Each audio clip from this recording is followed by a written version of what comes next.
we are going to go through absolutely everything. Hello and welcome to my brand new series talking all about Walt Disney World. I'm so excited to be filming this. I am the person that my friends and my family and people who follow me on Instagram come to ask questions about how to book a trip to Disney World because they know that I am obsessed. So I've decided at long last to turn it into a little video series to direct people to. First of all, if you are looking at doing your first ever trip to Disney World, just know that I'm so jealous that you get to experience it for the first time. It is my favourite place in the world and there is a good reason why it's so many people's dream holiday. You might have people in your party who aren't as excited as maybe you are if you're watching this, and to those people I would say that there is always something for everyone at Disney World. It is just a case of really doing your research. There's so much information available online. Do your research and make sure you find the thing that appeals to you, and then you can factor that in when you're booking. You don't have to be a theme park person to enjoy Disney World. You don't have to be a rides person. You don't have to want to meet and greet with all the characters. You don't have to even love Disney to have a brilliant time at Disney World. All of those things do help though. So in Disney World there are 4 theme parks. There's Magic Kingdom, Animal Kingdom, Epcot, and Hollywood Studios. There are also 2 water parks, Blizzard Beach and Typhoon Lagoon. There's a shopping district, Disney Springs, and there's so many resorts and other things. There are golf courses and all sorts. There's a ESPN sports place. I don't really do the sports. I have been lucky enough to go to Disney World for the last 4 years in a row, and I have tried something slightly different each time I've gone. So I learned something new each time. I feel like I book it more effectively each time, and I'm going to be sharing that all with you. One thing that obviously does stay the same each time is that I book it from the UK, and from what I've heard from the UK, we have quite a different booking system and options that are available to us to elsewhere in the world. So this video is obviously going to apply specifically to booking a trip to Disney World from the UK. I want to turn this into a series because there is so much to talk about. So today I'm going to focus on the kind of more boring aspect of everything. So we're going to talk about the physical act of how to book a Disney World trip. I've taken a lot of inspiration for this video from questions that I've had in the past. So we're going to be talking about whether to use an agency to book, whether to stay on site, how long to go for, how much spending money you'll need, that kind of stuff we're going to talk about today, as well as kind of what the difference is between the hotels and the differences between the dining plans and all that kind of stuff. So this is obviously all my own experience. I can't say what's going to be best for you, but this is what I would recommend doing to a friend, and I'm going to kind of talk about the pros and cons of each thing so you can figure out whether it is best for you too.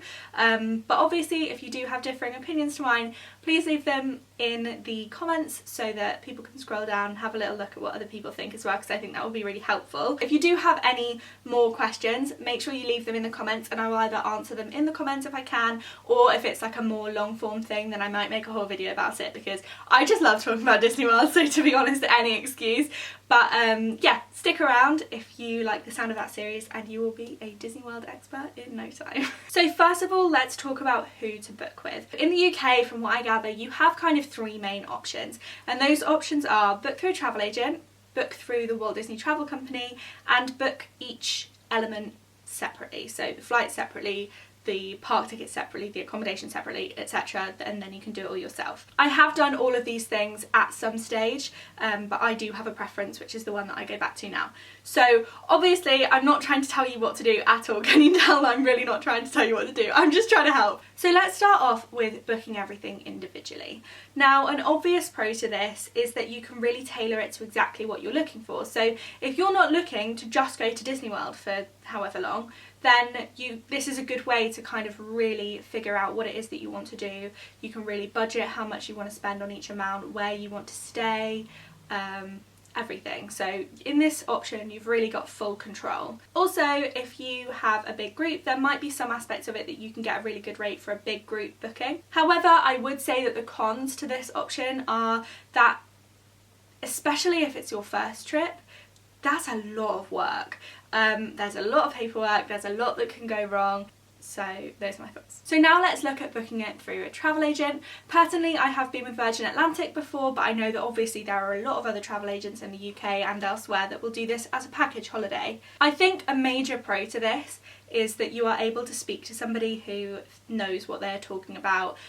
You can describe what you are looking for to them and they can kind of put together a holiday that seems like it's going to be the best for you. They also might be able to offer you exclusive deals. I find that actually that's quite rare, that quite often you can get the deals that the travel agents do offer you for even cheaper without using the travel agents, but you never know.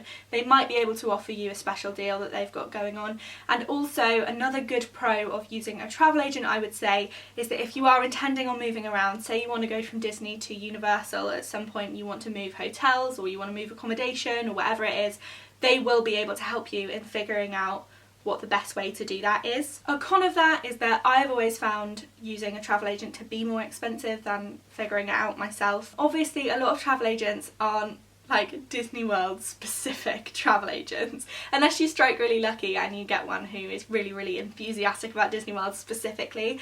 I feel like there is so much information available online that you will be able to figure out what you actually really want by looking online. And finally, let's talk about booking directly through the Walt Disney Travel Company.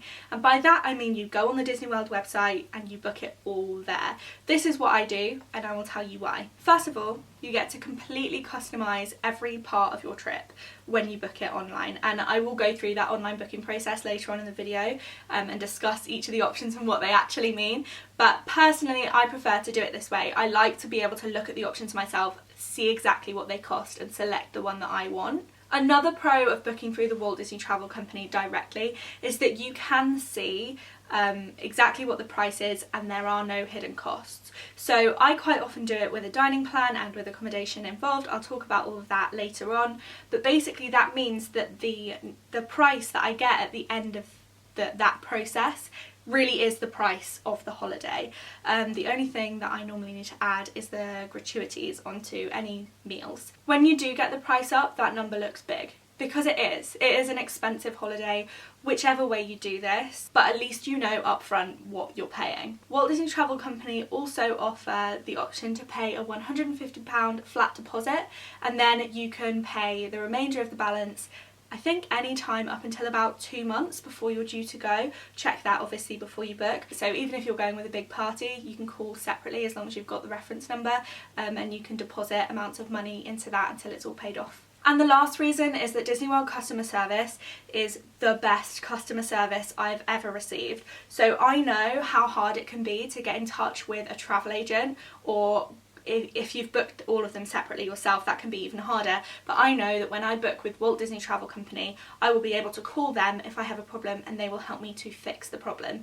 And I've never had an issue with their customer service ever. Some cons of this method are obviously that if you want to go to like Universal and things like that, then that's not included in the price. Also, the flights that they give you on the Disney World website for some reason seem to be really expensive and really limited on times. So actually what I've done before is I have booked everything else through the Disney World website and I have booked my flights separately. Right now I can't show you that because of the whole coronavirus situation. You actually physically can't book a flight out to Florida from London at the moment. I will just try and explain to you that normally what I do is I have a look on the Walt Disney World website thing, but if the flights don't really suit me very well, I normally just go on Skyscanner and see what's available. I think in the past I've flown with Norwegian, British Airways and Virgin Atlantic and they've all been fine. Price wise, I have paid between £350 and £700 for those return flights, depending on the time of year that I go and the time of year that I book, whether there are any deals on, etc. So I would really recommend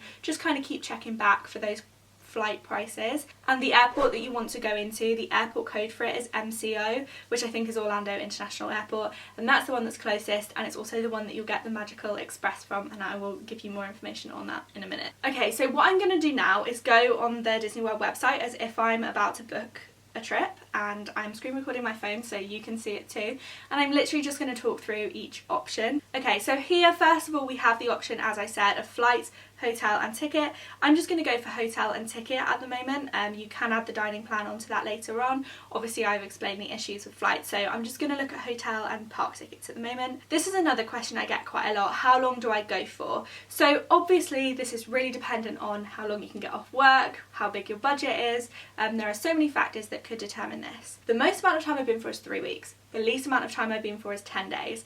And if I'm being completely honest, I wouldn't fly out that far for any less than a week. I think 10 to 14 days is like a really great amount of time to spend there. Some dates are so much more expensive than others, it's actually unreal. So I'm looking at February 2021 right now because I've figured out that that's a time when it's quite cheap. Let's have a look for 10 nights, 11 days.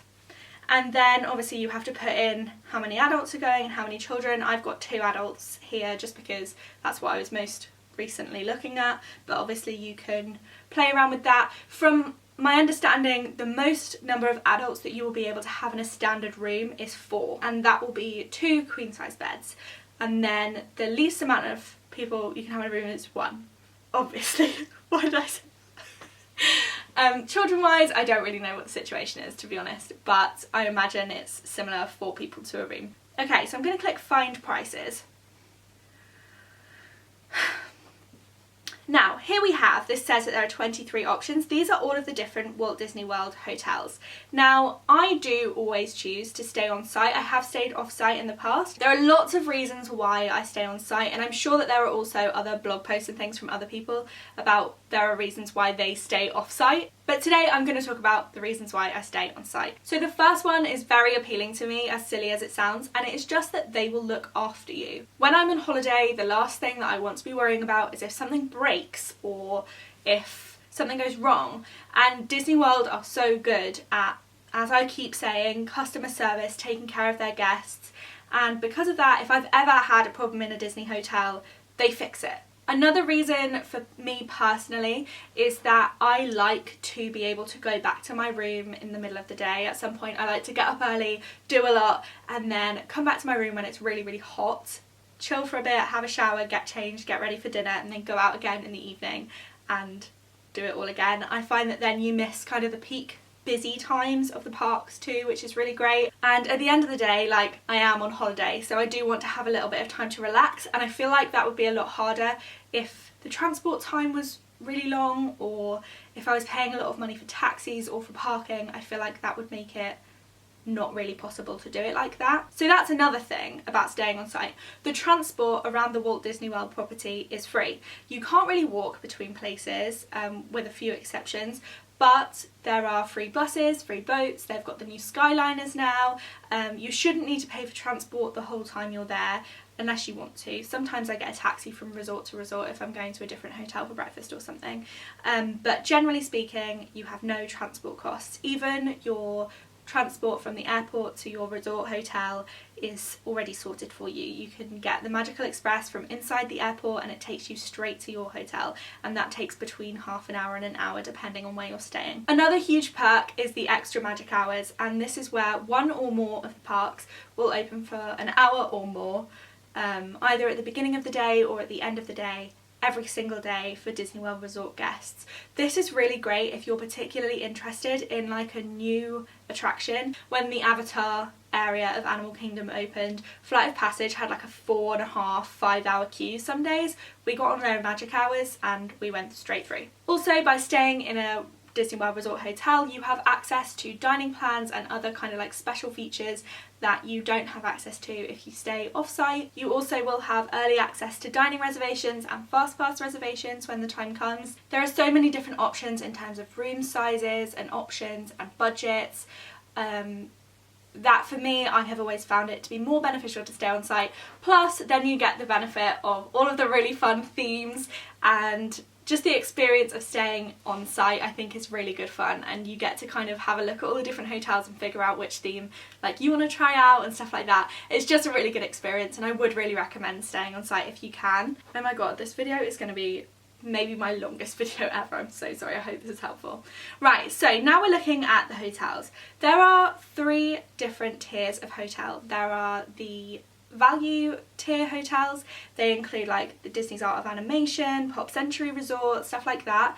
Then there is the moderate tier, so I think the most popular moderate tier hotel is Port Orleans, but there's also like Caribbean Beach, what else is there? Oh, Coronado Springs, all that kind of stuff. And then there are the deluxe resort hotels like Disney's Animal Kingdom Lodge, then you've got the Grand Floridian, the Contemporary. There are all these hotels that have very different themes and different benefits available. So I do actually want to do a whole other video about the different tiers of hotels and kind of the themings of each hotel, so let me know if that is of interest to you. I think all the Disney World hotels have pools. I think they all have really great amenities and facilities.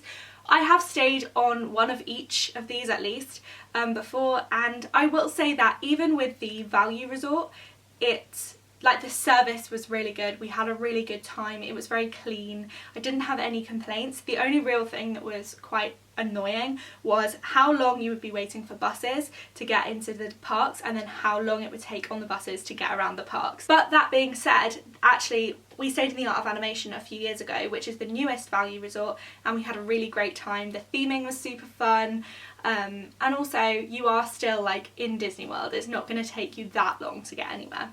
For the purpose of this video, I'm going to go through Disney's Animal Kingdom Lodge. I've stayed here several times and I absolutely love it. It's so cool. Animal Kingdom Lodge is obviously closest to Animal Kingdom. Now, the best thing about the Animal Kingdom Lodge hotel is that you can stay in a room with a savannah view, and that means that you can look out onto the actual like safari park area, which is incredible. I did that when I was younger. My sister ran straight into a glass door. It was hilarious. Those rooms are more expensive. And that's what this whole page is about, with the different kind of level of rooms. There also is a club level in any deluxe hotel.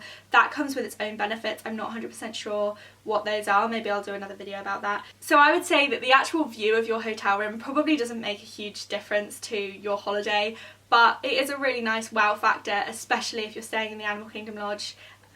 You can literally look out of your window in the morning and see like giraffes just walking around munching on some trees. It's really fun. Okay, next up we have this page here, which is all about adding the Disney tickets. So available to us in the UK at the moment, and it has actually been this way for the last at least 4 years, you can buy a 14-day ticket for the price of a 7-day ticket, which is, well, it's £878 for two, so it's 400 and something pounds, 430 something.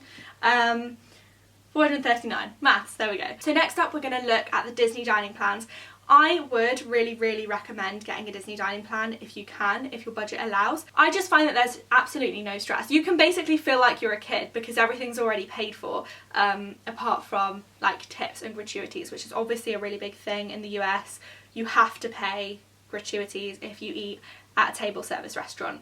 So you've got 4 different options for the dining plan. Actually, one of them is brand new. The Disney Dining Plan Plus is a brand new option that hasn't been on the website before, that I've seen anyway. So the first option is the quick service dining plan. Now it says on this one you get 2 self-service meals, 1 non-alcoholic or alcoholic drink per meal, 2 selected snacks and a refillable mug.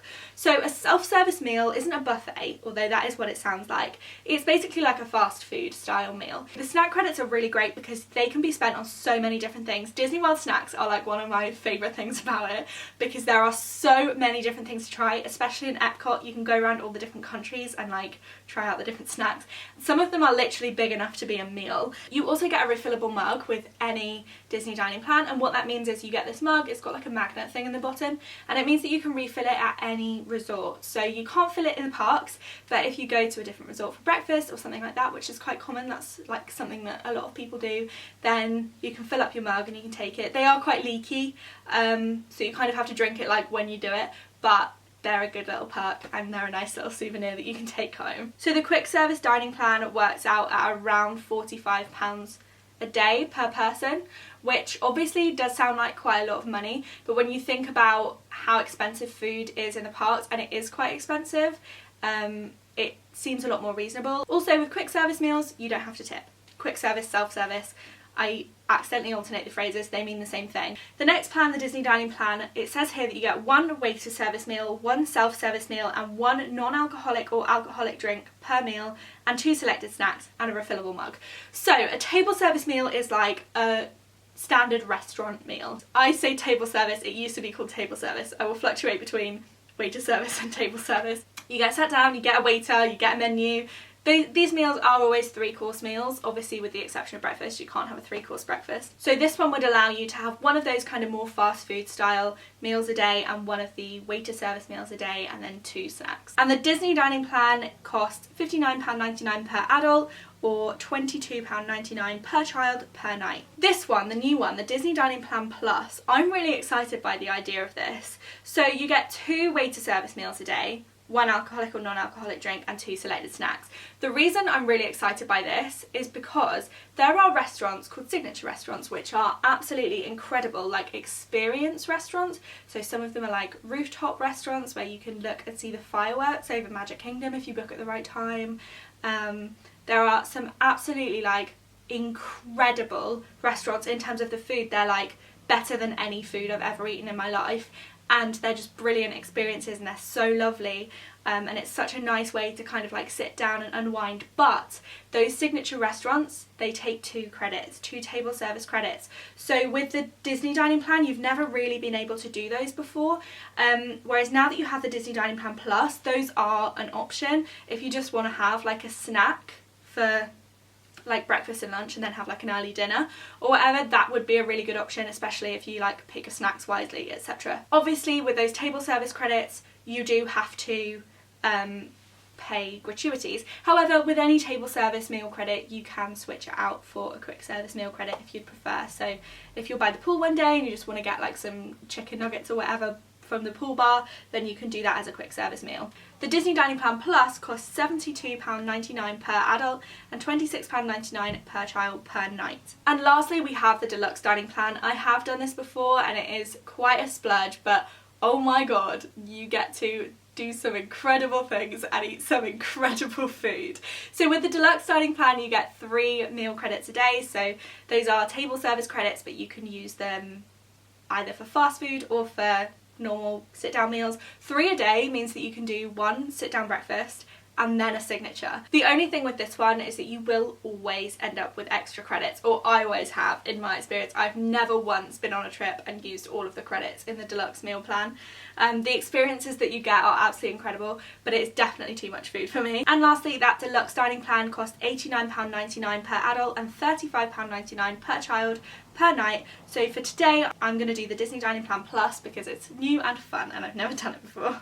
Okay, so that's the last thing that you actually need to select. Now I'm just going to talk you through some of these free Disney Magical Extras. All of this stuff that you've just chosen will go on your Magic Band, which is like a plastic kind of wristband. I think they're quite comfortable. I know that some other people don't, but I've never had a problem. And on there is your room key, all your dining credits, your park tickets, everything. You can, I think, load like credit money onto it and all sorts. Like, it's a really clever system. But on there as well, if you book from the UK, apparently this isn't like standard for everywhere in the world, but we also get access to this memory maker, which is like any Disney photo that you want, you can just tap your Magic Band on the little machine and you get it, and it comes through to an app on your phone. So that includes like the ride pictures, it includes meet and greets with characters, it includes like if you all want to stop and have a picture in front of the castle or whatever. It's absolutely brilliant, and it's a really nice way to make sure that you get like professional photos from your holiday. You also get 15% off at shopdisney.co.uk, I've never used that. Free Magic Bands, online tools to plan, that has access to the My Disney Experience app, which is such a great app. I'll talk about it another time. You get to reserve your fast passes, you get to skip the queues, and all of that stuff that we've already talked about. And I think we have now discussed everything. So yeah, that is how you physically book a Disney World holiday and what each option means. This has kind of been like the admin video. I'm really excited to get into some of the more like fun, creative videos about like which things you should do and all of the fun stuff. But I hope it was helpful. The next video I'm going to do is some deals to look out for and little hacks that you can do to make things a little bit cheaper. So if that sounds like something that you would like to see, then obviously keep an eye out for that. I think I'm planning on posting one of these a week, so it'll probably be up next week. I also really want to focus in the future on things like the different hotels, the different dining options, like the actual different restaurants. I love Disney restaurants. I just love them so much. I wish I could visit them even when I wasn't at Disney World. And I want to talk about like my favourite spots and attractions and things that you have to see and do. So if there's anything specific that you want to see, obviously let me know and I'm more than happy to talk about it. I'm so excited to be talking more about Disney World because I love it so much. I don't know if you can tell. Obviously, as I said at the beginning of the video, I'm not trying to tell you what to do at all. This is just what works for me, and it's something that I would recommend to like friends and family, so I thought that I would make this to kind of talk you through all the different options too. Anything else? I think that's everything. Please give the video a thumbs up if you found it useful, subscribe to my channel to see more videos like this, and I'll see you very soon.